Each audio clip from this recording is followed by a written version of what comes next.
हमारे YouTube channel Shukla institute coaching centre. तो हमने एडवर्ब आपको बता दिया था, अगले वीडियो में पूरा हमने समझाया। आज नया चैप्टर चालू होगा, द प्रीपोजिशन। प्रीपोजिशन का मतलब होता है, प्री मतलब होता है पहले, पोजीशन मतलब होता है स्थान, यानी कि जो नाउन या प्रोनाउन से पूर्व उसका स्थान, उसे हम प्रीपोजिशन कहते हैं। इसे हिंदी में पूर्वसर्ग अव्यय भी कह सकते हैं।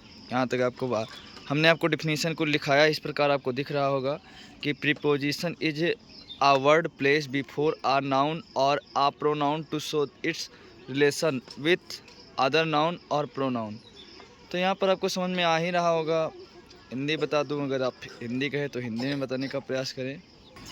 वे शब्द प्रीपोजिशंस होते हैं जो वाक्य में किसी नाउन या प्रोनाउन से पूर्व आकर दूसरे नाउन या प्रोनाउन से संबंध प्रकट करते हैं। हमने बता दिया, अब इसको समझाने का प्रयास करेंगे। कुछ एग्जांपल आपके सामने दिए हैं, जैसे see live at Surajpur, we live in Barabanki, we shall go by train, the river is under the bridge. और सेंटेंस हैं बट मैंने लिखा नहीं पाया, जैसे कि सी विल कम एट 4 o'clock, फिर हमने लिखा है he will come in 2-3 days, our dog is sitting behind me, we sail by train, the river under the bridge, some person is going up the mountain, she climbing down the tree, the bridge the bridge is over the river, she will go with me, our dog is running after the monkey। फिर हमने लिखा था they will come after 2 days। यहाँ तक आपको बता दिया था। आज हम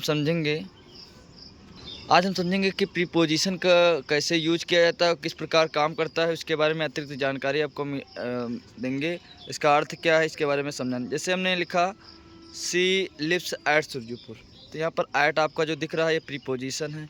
फिर हमने लिखा था दूसरे सेंटेंस में we live in Barabanki, in आपका प्रीपोजिशन है। We shall go by train, ये भी आपका बाई जो है बाई है ये प्रीपोजिशन है। ये the river is under, under जो है ये प्रीपोजिशन है, आपको बता दिया। विद भी प्रीपोजिशन होता है, ओवर भी प्रीपोजिशन होता है, और डाउन भी प्रीपोजिशन होता है, अप भी प्रीपोजिशन होता है, और अंडर भी होता है, बाई भी होता है, बिहाइंड भी होता है, ये इन होता है। जो इस प्रकार काम करता है आपको समझाने का मैं प्रयास करूँगा ज़्यादा से ज़्यादा। जैसे नंबर 1 पे हमने बताया कि ऐट तथा इन में, तो ऐट का प्रयोग याद रखिएगा कि ऐट का जो प्रयोग होता है छोटे नगरों या कस्बों तथा गाँवों के नामों से पूर्व यानी पहले, तथा इनका प्रयोग बड़े नगरों के नामों से पूर्व होता है। Example number C live at Surajpur, we live in Barabanki. देखो एक गांव है, सुरजपुर हमारा गांव है, तो हमने यहाँ पर ऐट का यूज किया। और जो आपका बाराबंकी है ये आपका मतलब कि बड़ा नगर है, यानी कि तो यहाँ पर हम इनका यूज किया है। दूसरा समझेंगे कि ऐट, इन तथा आफ्टर, यानी हिंदी में कह सकते हैं में या में बाद में। तो ऐट का प्रयोग किसी निश्चित समय होता है। जैसे हमने बताया कि आपको 4 बजे मिलना है या आपको 4 बजे जाना है, तो जो 4 बजे है एकदम हमने आपको निश्चित समय दे दिया। अनिश्चित समय क्या होता है कि अनिश्चित समय में हमको ये क्लियर होता है कि मैंने बताया कि 4 से 5 बजे के बीच हमें वहाँ पे जाना है, तो आप 4 से 5 बजे कभी भी आ सकते हैं। तो यहाँ पर हमने आपको बताने का प्रयास किया।